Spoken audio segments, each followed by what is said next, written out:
कोकणामध्ये जेवढे व्यावसायिक आहेत ना, हॉटेलवाले म्हणजे हॉटेल व्यावसायिक हे माझे बरेचसे सगळे मित्र आहेत.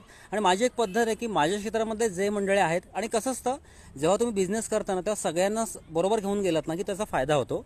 जसं की आम्ही कोकणामधले काही हॉटेलवाल्यांची आमची ग्रुप आहे आमचा, आम्ही एकमेकांना मदत करतो. उदाहरणार्थ आता लॉजिंगवाल्यांशी मी पार्टनरशिप केलेली आहे, लिखित पार्टनरशिप नाही आहे, एक माणुसकी म्हणून की ठीक आहे आमच्याकडे कस्टमर जर आले आणि जर गणपतीवाला जाणार असतील, दापोलीत जाणार असतील, मालवणला जाणार असतील, सिंधुदुर्गला जाणार असतील, त्या साईडला जर कुठे जाणार असतील तर ठीक आहे तुमची कार्ड माझ्याकडे देऊन ठेवा, मी तुमच्या लॉजिंगचा पत्ता नक्की देईन. आणि ते काय करतात की त्यांच्याकडे जे पर्यटक येतात त्यांना सांगतात की अरे शितूत मिसळ म्हणून एक आमचा मित्र आहे, तुम्ही गणपतीवाला साईडला जर गेलात तर तुम्ही त्या मिसळला नक्की भेट द्या, मिसळ कशी तुम्ही बघा, तुम्हाला आवडेल नक्की, खूप फेमस झालेले. कसं असतं आपल्या क्षेत्रातल्या मंडळींना आपण मान द्यायचा.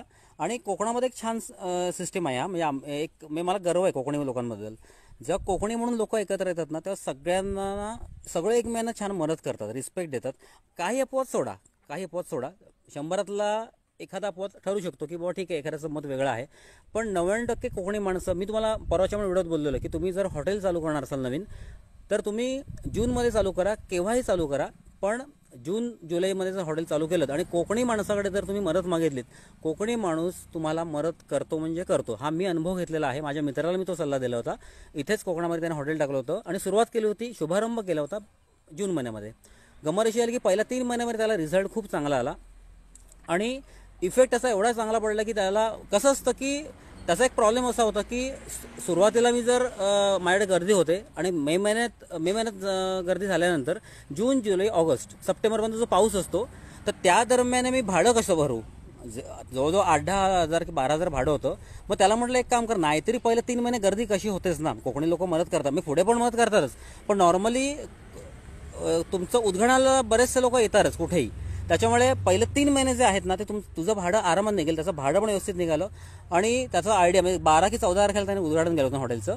आणि प्रथेप्रमाणे कोकणी माणसं जातात म्हणजे जातात, म्हणजे परमनंट जातातच, तो काय प्रश्न नाहीच आहे.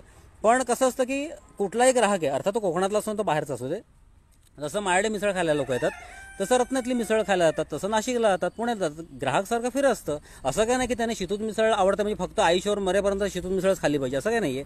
मी बाहेरची मिसळ खातो, मला टपरीवरची मिसळ आवडते, पुण्यात नाशिकमध्ये मुंबईत कोल्हापूरची मिसळ मला आवडते, सगळे मिसळ खायला जातो मी. आणि माझी एक पद्धत असे की जिथे जातो तिथे मी मैत्री करतो.